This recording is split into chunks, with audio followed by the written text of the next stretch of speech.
नमस्कार, आप देख रहे हैं अखंड भारत, साथ में आपके शिखा ठाकुर। अखंड भारत में देश के हर हिस्से की खबर हम आप तक पहुंचाते हैं। और चलिए अब अखंड भारत में खबरों के सिलसिले में आगे बढ़ते हैं और बात करें उस खबर की जो आज सुर्खियों में बना रहा। फेमस यूनिवर्सिटी यानी जेएनयू जवाहरलाल यूनिवर्सिटी एक बार फिर से हंगामा वहां हुआ। जेएनयू एक बार फिर से जंग का मैदान बन गया है। छत्रपति शिवाजी की जयंती के मौके पर जवाहरलाल यूनिवर्सिटी में जमकर बवाल हुआ। लेफ्ट और राइट विंग के स्टूडेंट्स के बीच ये हिंसक झड़प हुई। राइट विंग एबीवीपी का आरोप है कि छत्रपति शिवाजी का जवाहरलाल नेहरू यूनिवर्सिटी पे अपमान किया गया। सवाल ये है कि देश विरोध का वायरस आखिर खत्म क्यों नहीं हो रहा। छत्रपति शिवाजी महाराज का व्यक्तित्व बहुआयामी था। शिवाजी महाराज ने राष्ट्र रक्षा के लिए सशक्त सेना को प्राथमिकता दी। जेएनयू ऑफिस में वीर शिवाजी का चित्र अधिष्ठापन किया गया था, लेकिन अभी ही 100 फ्लावर्स के ग्रुप 100 फ्लावर्स के द्वारा यहाँ पे उनके चित्र से माला को उतार कर फेंका गया और शिवाजी महाराज जी का अपमान हुआ है। जेएनयू फिर बना जंग का मैदान।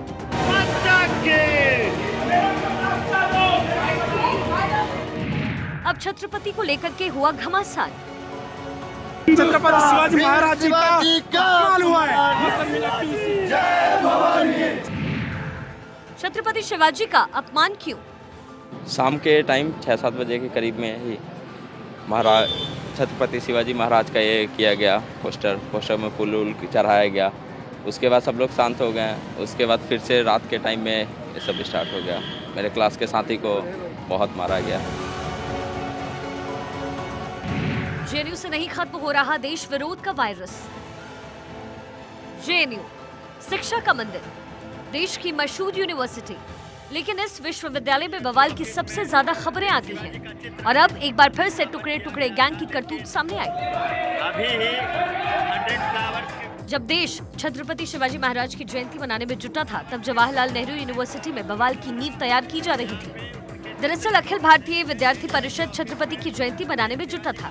इसी दौरान लेफ्ट के कार्यकर्ता पहुंच गए और फिर एबीवीपी के छात्रों से भिड़ गए। लेफ्ट छात्र यही नहीं रुके, एबीवीपी के छात्रों की माने तो उन्होंने छत्रपति की तस्वीरें नीचे फेंक दी। से माला को उतार कर फेंका गया। कम्युनिस्ट है, उनको ये बात सह नहीं पाए थे और जो पोर्ट्रेट को आते हैं 100 फ्लावर्स ग्रुप से और एसएफआई से लोग आते हैं और महाराणा प्रताप जी का जो छत्रपति शिवाजी का और महाराणा प्रताप जी का दोनों पोर्ट्रेट को बाहर रूम से बाहर फेंक देते हैं। उनका जो माला हो वो तोड़ के डस्टबिन पे फेंकते हैं। उनका फोटो भी आप देख सकते हैं। देखिए क्या लेफ्ट स्टूडेंट के साथ झड़प हुई है आप लोगों की? जी, हमारा आज जैसा कि आप बोले, आप ये फोटो देखिए। जैसा कि सभी को पता है कि हम लोगों ने पोस्टर लॉन्च किया था एक दिन पहले ही कि हम लोग छत्रपति शिवाजी महाराज की फोटो को स्टूडेंट कम्युनिटी सेंटर में लगाएंगे। लेकिन इन वामपंथी दलों को हमेशा से देशभक्तों से प्रॉब्लम रही है। ये लोग हमेशा अफजल गुरु के सपोर्ट में मार्च निकालते हैं, लेकिन जब बात महाराणा प्रताप की हो या छत्रपति शिवाजी महाराज की हो तो इन्हें दिक्कत थी। पिछले साल सेम पैटर्न अपनाई गई थी। हम लोगों ने नोटिस दिया था कि हम लोग महाराणा प्रताप की फ़ोटो स्टूडेंट कम्युनिटी सेंटर में लगाएंगे। इन लोगों ने एक रिटर्न पर्चा निकाला था कि महाराणा प्रताप का फ़ोटो यहाँ नहीं लगेगा। इस पूरे विवाद को लेकर एबीवीपी ने कई तस्वीरें शेयर की। उन तस्वीरों में शिवाजी की फोटो नीचे गिरी नजर आ रही है। फूल भी जमीन पर बिखरे हुए हैं। तस्वीरों के साथ एबीवीपी ने लिखा, जेएनयू में छात्र संघ कार्यालय में वामपंथियों द्वारा वीर शिवाजी के चित्र से माला उतारा गया और तोड़फोड़ कर वहां लगे महापुरुषों की तस्वीरों को फेंका गया। एबीवीपी इसकी कड़ी निंदा करती है और दोषियों पर कार्रवाई की मांग करती है। एबीवीपी के आरोपों को लेफ्ट ने साफ तौर पर इनकार किया। लेफ्ट का कहना है कि वो इसमें शामिल नहीं है। यही वजह है कि हिंदू धर्मगुरु स्वामी चक्रपाणी ने जेएनयू का नाम बदलने की मांग की। सवाल ये है कि यूनिवर्सिटी में बीबीसी की विवादित डॉक्यूमेंट्री की स्क्रीनिंग होती है, विवादित पोस्ट चस्पा किए जाते हैं तो फिर किसी को परेशानी नहीं होती। लेकिन जब छत्रपति शिवाजी महाराज की जयंती मनाई जाती है तो विरोध का आवाज बुलंद कर दिया जाता है। जेएनयू में बवाल कोई नया नहीं है, आए दिन होता रहता है। कुछ दिन पहले बीबीसी की विवादित डॉक्यूमेंट्री को लेकर के झड़प हुई।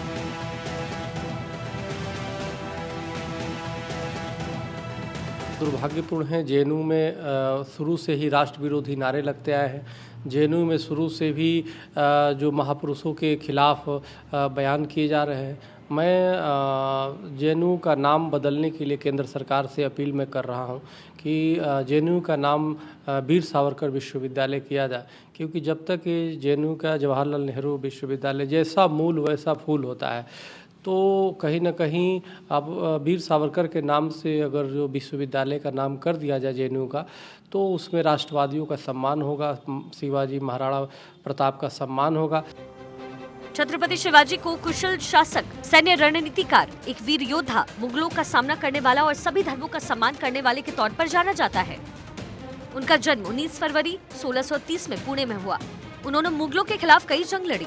मुगलों ने तब भी कई मंदिर में तोड़फोड़ की, तो शिवाजी महाराज ने मंदिरों का पुनर्निर्माण किया, जिसकी सराहना केंद्रीय गृह मंत्री अमित शाह ने की और कहा कि मराठा योद्धा के बाद से जारी जीर्णोद्धार कार्य को प्रधानमंत्री नरेंद्र मोदी की तरफ से आगे बढ़ाया जा रहा है। और शिवाजी महाराज से लेकर बाजीराव, नाना साहेब, माधवराव और अंत में पुण्य श्लोक अहल्याबाई, ये परंपरा चालू रही और ढेर सारे मंदिरों की पुनर्निर्मिति की यात्रा शुरू हुई। वो पुनर्निर्मिति भी शिवाजी महाराज ने शुरू की थी और आज हमारे देश के प्रधानमंत्री भी इसको आगे बढ़ा रहे हैं। प्रभु श्री राम का मंदिर भी बन रहा है, काशी विश्वनाथ का कॉरिडोर भी बना है, सोमनाथ भी सोने का हो रहा है और कई सारे मंदिरों का उद्धार करने का काम भारतीय जनता पार्टी की सरकार और हमारे प्रधानमंत्री कर रहे हैं। प्रधानमंत्री नरेंद्र मोदी छत्रपति शिवाजी से काफी प्रभावित हैं। उन्होंने कहा कि उनके साहस एवं सुशासन पर उनके विचारों से हमें प्रेरणा मिलती है। एक तरफ प्रधानमंत्री मोदी शिवाजी महाराज से प्रेरणा की बात करते हैं, तो वहीं दूसरी तरफ प्रतिष्ठित यूनिवर्सिटी जेएनयू में छत्रपति की तस्वीरों को फेंकने की बात कही जा रही है। ऐसे में सवाल उठना लाजमी है कि आखिर जेएनयू से क्यों खत्म नहीं हो रहा देश विरोध का ये पायदान? अधिष्ठापन किया गया था, लेकिन अभी ही 100 फ्लावर्स के ग्रुप 100 फ्लावर्स के द्वारा यहाँ पे उनके चित्र से माला को उतार कर फेंका गया।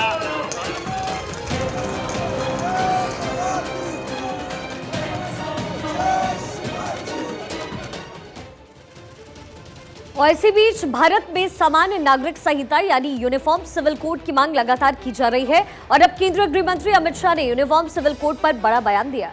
शाह ने कहा कि देश में बीजेपी सरकारों ने यूसीसी की दिशा में कदम बढ़ाया। अमित शाह का ये बयान काफी अहम है क्योंकि इस साल 9 राज्यों में विधानसभा चुनाव और अगले साल लोकसभा चुनाव होने हैं। ऐसे में लग रहा है कि केंद्र सरकार यूसीसी लाने की पूरी तैयारी में है। समान नागरिक संहिता को लेकर के आवाज तेज होती जा रही है। कुछ दिन पहले मुस्लिम पक्ष ने इसके खिलाफ आवाज उठाने की बात कही। All India Muslim personal law board ने यूनिफॉर्म सिविल कोड को स्वीकार नहीं करने की बात कही, तो इसका जवाब अब कहीं और से नहीं बल्कि केंद्रीय गृह मंत्री अमित शाह ने दिया। शाह ने समान नागरिक संहिता पर बड़ा बयान दिया। उन्होंने कहा कि देश में बीजेपी सरकारों ने यूसीसी की दिशा में कदम बढ़ाया है। भारतीय जनता पार्टी की सरकारें कॉमन सिविल कोड की दिशा में आगे बढ़ गई और आप कभी सोचते थे क्या? नारा तो हम कभी सभी लोग लगाते थे, छोटे से तख्ते लगाते थे, जहां हुए बलिदान मुखर्जी वो कश्मीर हमारा है। एक देश में 2 निशान, 2 प्रधान, 2 विधान नहीं चलेंगे। परंतु कभी आप सोचते थे धारा 370 हटेगी? बताओ भाई, कल्पना आती थी क्या ऐसी? जरा जोर से बोलो। 5 अगस्त 2019 को मोदी जी ने कलम के एक झटके से धारा 370 और 35A को उखाड़कर फेंक दिया। इस साल 9 राज्यों में विधानसभा चुनाव और अगले साल लोकसभा चुनाव होने जा रहे हैं। ऐसे में अमित शाह के इस बयान को काफी अहम माना जा रहा है। शाह ही नहीं बल्कि कुछ दिन पहले राष्ट्रीय स्वयंसेवक संघ से जुड़ी पत्रिका इंद्रप्रस्थ संवाद ने समान नागरिक संहिता पर जोर दिया था। पत्रिका ने लिखा, लोकतंत्र और कानून के नियम का मतलब है कि लॉ के सामने हर कोई समान है और वहां पर किसी प्रकार का भेदभाव नहीं होता है। पर सच क्या है? संविधान को अमल में आए 73 साल हो गए, लेकिन बदकिस्मती से समान नागरिक संहिता अभी तक लागू नहीं किया गया। जहां क्रिमिनल लॉ सबके लिए एक है, तो सिविल लॉ धर्म के हिसाब से क्यों? नागरिक समाज में इस तरह का भेदभाव स्वीकार नहीं किया जाएगा। यानी एक बार फिर से यूनिफॉर्म सिविल कोड का मुद्दा गर्माता नजर आ रहा है। मुस्लिम पक्ष ने समान नागरिक संहिता के खिलाफ आवाज बुलंद किया। मुस्लिम बोर्ड भले ही शरीयत की बात करता हो, लेकिन देश में संविधान सबसे ऊपर है और संविधान के तहत ही कानून का पालन होना चाहिए।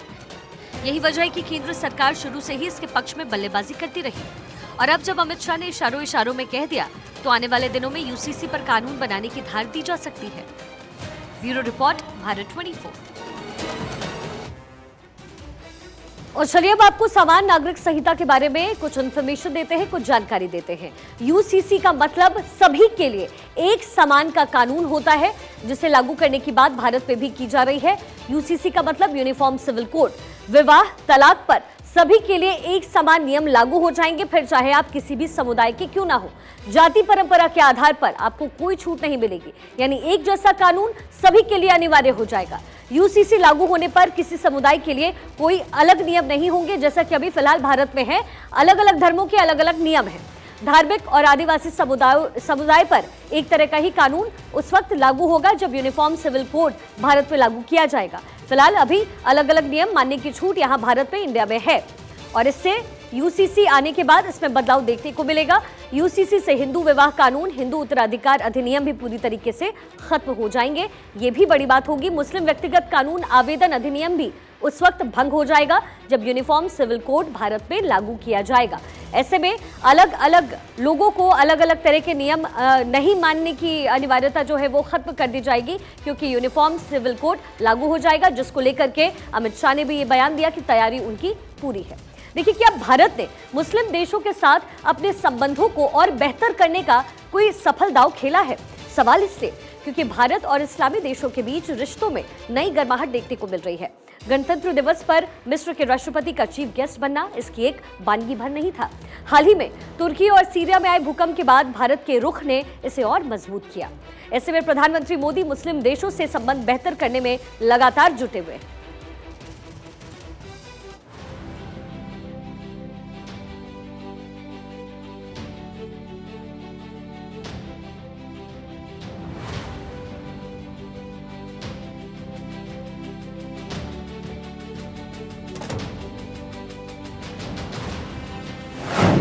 पीएम मोदी का ऑपरेशन दोस्ती, मुस्लिम देशों को मदद, संबंध होंगे मजबूत। पीएम मोदी का दांव कितना कारगर।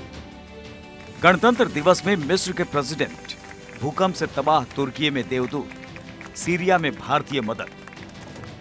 3 तस्वीरें बता रही हैं कि भारत मुस्लिम देशों के साथ दोस्ती का हाथ बढ़ाने में जुटा है।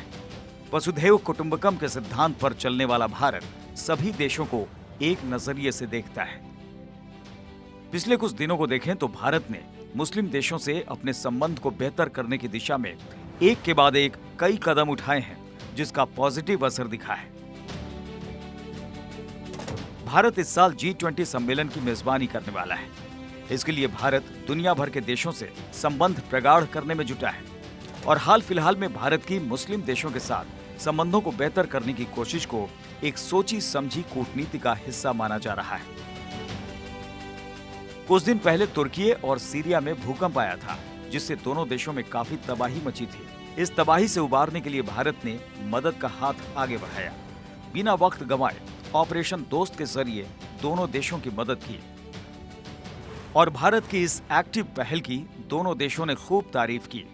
तुर्की में लोगों के जख्मों पर मरहम लगाकर जब भारतीय देवदूत वहां से स्वदेश रवाना होने लगे तो तुर्की के सैकड़ों लोग भारतीय टीम की विदाई के लिए एयरपोर्ट पर जमा हो गए। इन लोगों ने ताली बजाकर भारतीय टीम को धन्यवाद दिया। कुछ ऐसा ही नजारा तुर्की के इस्केंडरन में भारतीय सेना की मेडिकल टीम की विदाई के दौरान भी देखने को मिला।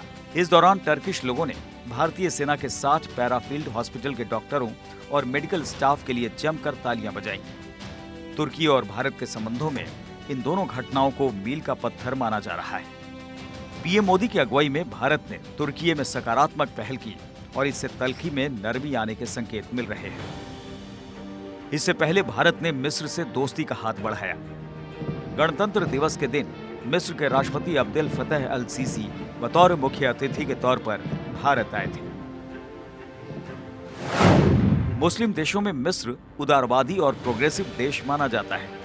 गणतंत्र दिवस पर मिस्र के राष्ट्रपति को बुलाकर भारत ने पॉजिटिव संदेश दिया। राष्ट्रपति अल सीसी से पीएम मोदी ने गर्मजोशी से मुलाकात की थी। आर्थिक संकट से गुजर रहे मिस्र को भारत ने मदद का भरोसा दिया। भारत ने विश्व के कई मुस्लिम देशों से अपने संबंध बेहतर किए। जम्मू कश्मीर में अनुच्छेद 370 निष्क्रिय करने के बाद प्रधानमंत्री ने संयुक्त अरब अमीरात और बहरीन का दौरा किया। बाद में सऊदी अरब भी गए। इसका परिणाम भी निकला और तमाम मुस्लिम देशों ने भारत का साथ दिया।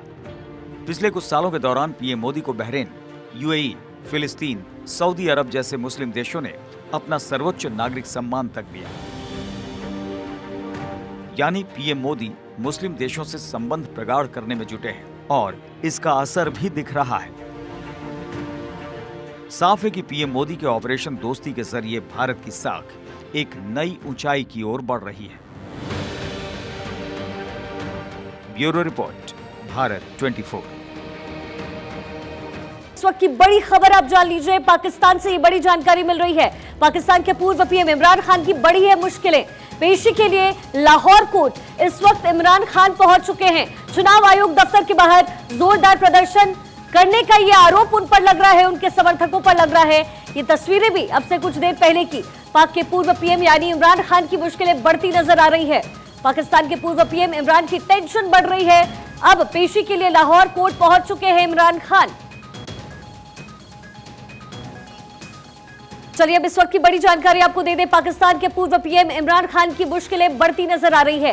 पेशी के लिए इस वक्त इमरान खान लाहौर पहुंच चुके हैं, लाहौर कोर्ट माफ कीजिएगा पहुंच चुके हैं। चुनाव आयोग दफ्तर के बाहर जोरदार प्रदर्शन करने का गंभीर आरोप इमरान खान पर लग रहा है। साथ ही इमरान की जो समर्थक है वो इस वक्त लाहौर कोर्ट के बाहर मौजूद हैं।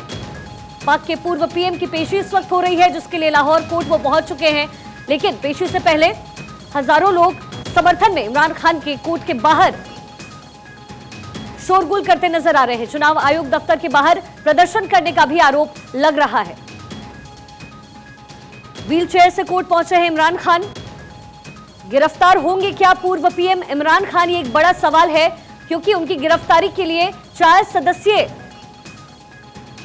टीम का गठन किया गया है। व्हील चेयर से कोर्ट पहुंचे इमरान खान और फंडिंग के मामले में क्या आज इमरान खान गिरफ्तार होंगे, क्योंकि कई दिनों से इमरान खान पर गिरफ्तारी की तलवार लटक रही थी। और इसी बीच जानकारी हमें यह भी मिली कि 4 सदस्यीय टीम का गठन इमरान खान की गिरफ्तारी के लिए किया गया है। पाकिस्तानी चैनल पर इस बात का खुलासा हुआ और अभी फिलहाल पाकिस्तान के पूर्व पीएम इमरान खान कोर्ट में पेशी के लिए पहुंचे हैं। व्हील चेयर से कोर्ट पहुंचे इमरान खान पेशी के लिए लाहौर कोर्ट इस वक्त इमरान खान पहुंच चुके हैं। तस्वीरें आपके सामने। लाहौर कोर्ट के बाहर भी इमरान खान के समर्थन में लोग जुटे हैं। इसके साथ ही इलेक्शन कमीशन के बाहर भी लगातार लोगों ने धरना देना शुरू कर दिया है। चुनाव आयोग दफ्तर के बाहर लोगों का जमावड़ा लगा है, जो लगातार इमरान खान के समर्थन में नारेबाजी कर रहे हैं। लेकिन इसी बीच कोर्ट में पेशी के लिए पहुंच चुके हैं इमरान खान। व्हील चेयर से पहुंचे इमरान खान। अब ऐसे में बड़ा सवाल यह है कि क्या आज पेशी के बाद पाकिस्तान के पूर्व पीएम इमरान खान गिरफ्तार हो जाएंगे, क्योंकि 4 सदस्यीय टीम का गठन हुआ है। उनकी गिरफ्तारी को लेकर इस टीम का गठन किया गया है। विदेशी फंडिंग का ये गंभीर आरोप पाकिस्तान के पीएम इमरान खान पर लगा है, जिसकी सुनवाई इस वक्त हो रही है कोर्ट में। पेशी के लिए इस वक्त लाहौर कोर्ट पहुंचे इमरान खान। तस्वीरें आपकी टेलीविजन स्क्रीन पर। क्या गिरफ्तार हो जाएंगे पूर्व पीएम इमरान खान, ये एक बड़ा सवाल है। आज कोर्ट में सुनवाई के बाद क्या कुछ होगा, ये एक बड़ा सवाल बना हुआ है। विदेशी फंडिंग के मामले में इस वक्त सुनवाई हो रही है। पाकिस्तान के पूर्व पीएम इमरान खान इस वक्त कोर्ट के अंदर मौजूद। ये तस्वीरें अब से कुछ देर पहले की, जब पाकिस्तान के पूर्व पीएम लाहौर कोर्ट पहुंचे पेशी के लिए। व्हील चेयर से कोर्ट पहुंचे हैं इमरान खान। तबीयत को लेकर के भी कई तरह के बयान सामने आ रहे थे और ऐसे में पाक के पूर्व पीएम इमरान खान की मुश्किलें एक बार फिर से बढ़ती नजर आ रही है। पेशी के लिए इस वक्त लाहौर कोर्ट पहुंच चुके हैं पाकिस्तान के पूर्व पीएम इमरान खान। आज सुनवाई के बाद क्या पूर्व पीएम की गिरफ्तारी हो जाएगी, एक बड़ा सवाल बना हुआ है, क्योंकि इस पूरे मामले को लेकर के एक टीम का गठन किया गया है और कहा यह जा रहा है कि आज सुनवाई के बाद पाकिस्तान के पूर्व पीएम इमरान खान की गिरफ्तारी संभव है।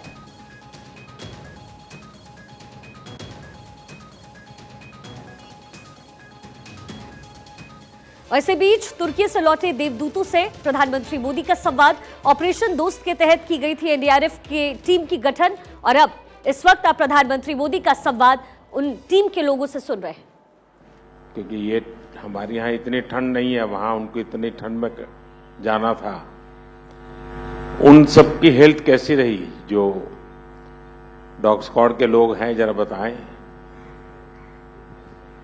आपकी जूली, हनी, उन लोगों ने क्या किया? जय श्रीमान, मैं कांस्टेबल डॉग इंलैंड अभय कुमार, मेरे पास डॉग रोमियो है। देवदूतों से प्रधानमंत्री मोदी का संवाद आप सुन रहे थे। ऑपरेशन दोस्त के तहत एनडीआरएफ की टीम का गठन किया गया था जो तुर्की पहुंची और कई हजारों लोगों की जान हमारे इन देवदूतों ने बचाई और इस वक्त प्रधानमंत्री मोदी का संवाद आप उनसे सुन रहे थे।